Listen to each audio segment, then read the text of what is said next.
30 kilometre up ஸ்ட்ரீம்லையும் 44 kilometre down ஸ்ட்ரீம்லையும் எடுத்துக்க நேரம் பார்த்தீங்கன்னா 10 hours. So again 40 kilometre up ஸ்ட்ரீம்லையும் 55 கிலோமீட்டர் டவுன் ஸ்ட்ரீம்லையும் எடுத்துக்க நேரம் பார்த்தீங்கன்னா 13 ஹவர். அப்போ ரேட் ஆஃப் கரண்ட்டும் ஸ்பீட் ஆஃப் ஸ்டில் வாட்டரும் பார்க்கலாமா? ஃபஸ்ட்டு அப் ஸ்ட்ரீம்லாம் தனியாக பிரிச்சுக்கிறோம், டவுன் ஸ்ட்ரீம் தனியாக பிரிச்சுக்கிறோம், டைம் தனியாக பிரிச்சுக்கிறோம். ஃபஸ்ட்டு கொஸ்டின் அப் ஸ்ட்ரீம் என்ன? 30, டவுன் ஸ்ட்ரீம் 44 ஹவர்ஸ் 10. செகண்டத்தில் 40 upstream, 55 downstream, 13 time.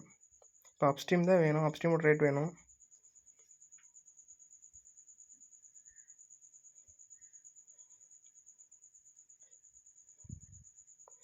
இப்போ அப் stream down stream cross multiply பண்ணிக்கிறோம். 30 × 55 மைனஸ் 40 × 44 டிவைட் பை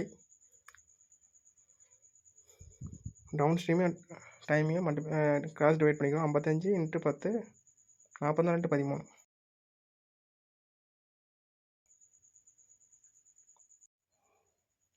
நூற்றி 22 டிவைட் பண்ணால் நம்மளுக்கு 5 கிலோமீட்டர் கிடைக்கும். 5 கிலோமீட்டர் அப் ஸ்ட்ரீம்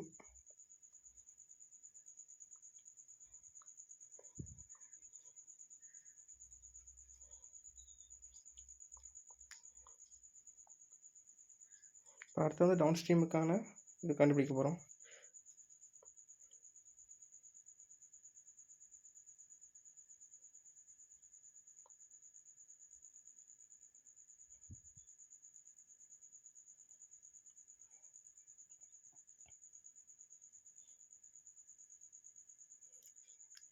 அதில் up stream down stream cross multiply பண்ணிக்கிறோம். 30 × 55 மைனஸ் 40 × 44 டிவைட் பை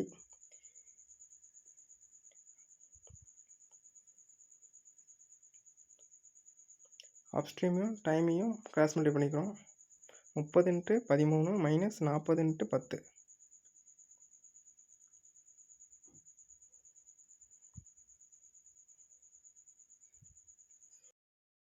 பதினொரு கிலோமீட்டர் கிடைக்கும்.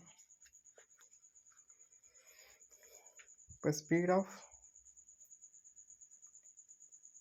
5 + 11 × 2 இப்போ 8 கிலோமீட்டர்.